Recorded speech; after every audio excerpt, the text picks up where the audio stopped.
Intelligence यानी बुद्धिमत्ता एक ऐसा शब्द जिस पर सालों से बहस चल रही है। पर आखिर ये है क्या? क्या ये कोई सच्चा साइंटिफिक कॉन्सेप्ट है या बस एक मिथ? और जानते हैं, यही वो एक सवाल है जिसने साइकोलॉजिस्ट को, आप समझ लीजिए, दशकों से दो टीमों में बांट रखा है।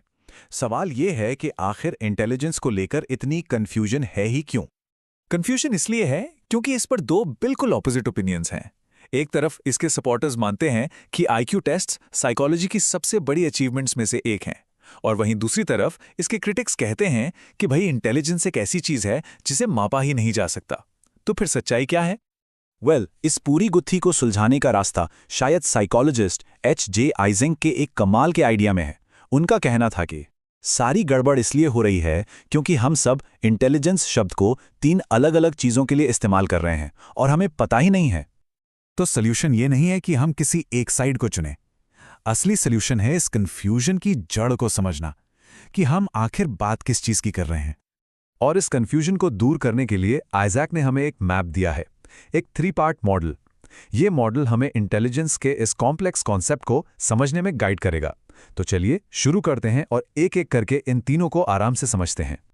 ओके, सबसे पहले आती है इंटेलिजेंस से, जिसे आइजैक ने कहा बायोलॉजिकल इंटेलिजेंस। आप इसे इंटेलिजेंस का सबसे बेसिक लेवल, मतलब कि इसकी नींव, इसका फाउंडेशन मान सकते हैं। तो बायोलॉजिकल इंटेलिजेंस आखिर है क्या? यह है हमारे दिमाग का वो रॉ पोटेंशियल जिसके साथ हम पैदा होते हैं। ये कोई सीखी हुई चीज नहीं है।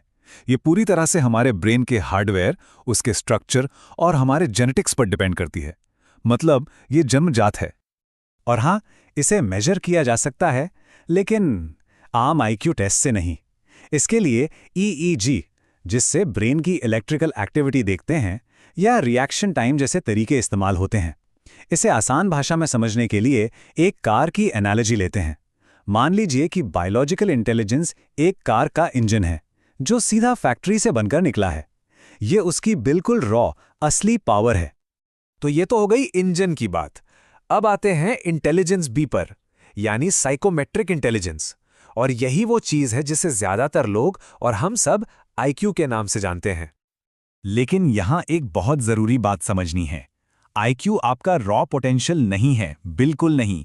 ये एक स्टैंडर्डाइज्ड टेस्ट पर आपका परफॉर्मेंस स्कोर है, बस।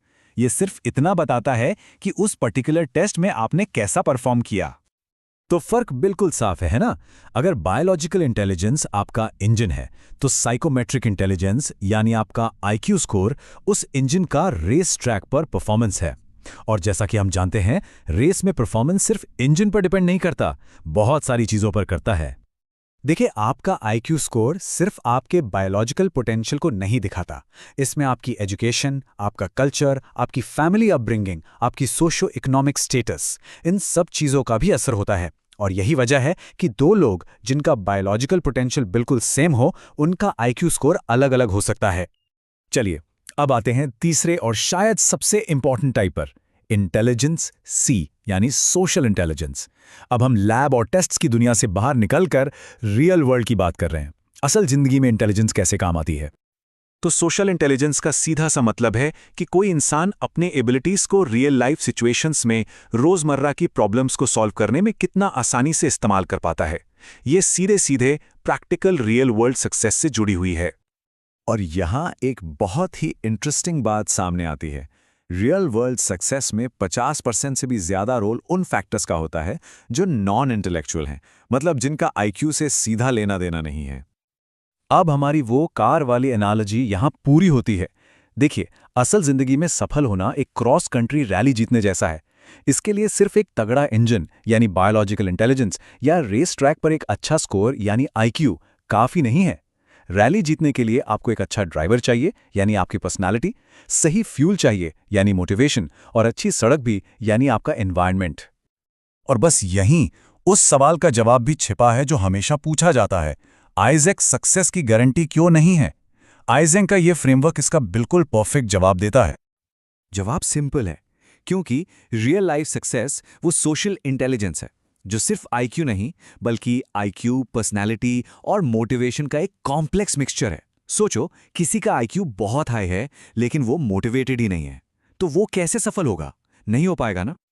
तो इस टेबल में हम तीनों कॉन्सेप्ट्स को एक साथ देख सकते हैं। सबसे पहले हमारी बायोलॉजिकल एबिलिटी यानी रॉ पोटेंशियल। जब ये हमारे एनवायरनमेंट से मिलती है तो ये हमारे टेस्ट परफॉर्मेंस यानी आईक्यू में रिफ्लेक्ट होती है। और फिर जब इस परफॉर्मेंस के साथ हमारी पर्सनैलिटी और मोटिवेशन जुड़ जाते हैं तो बन जाती है हमारी रियल वर्ल्ड सक्सेस। और एक बात और, ये समझना जरूरी है कि ये सिर्फ एक थियरी नहीं है, इस पूरे फ्रेमवर्क के पीछे सॉलिड साइंटिफिक एविडेंस भी है। फॉर एग्जाम्पल, स्टडीज में पाया गया है कि जिनका रिएक्शन टाइम फास्ट होता है उनका आईक्यू स्कोर भी आमतौर पर हाई होता है।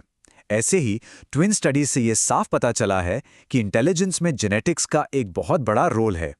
तो ये सारे एविडेंस इंटेलिजेंस के बायोलॉजिकल बेसिस की तरफ ही इशारा करते हैं।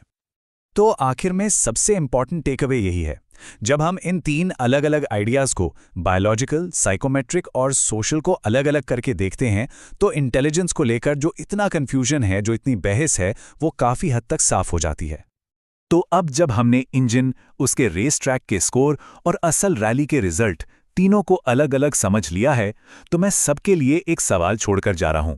आखिर इंटेलिजेंट होने का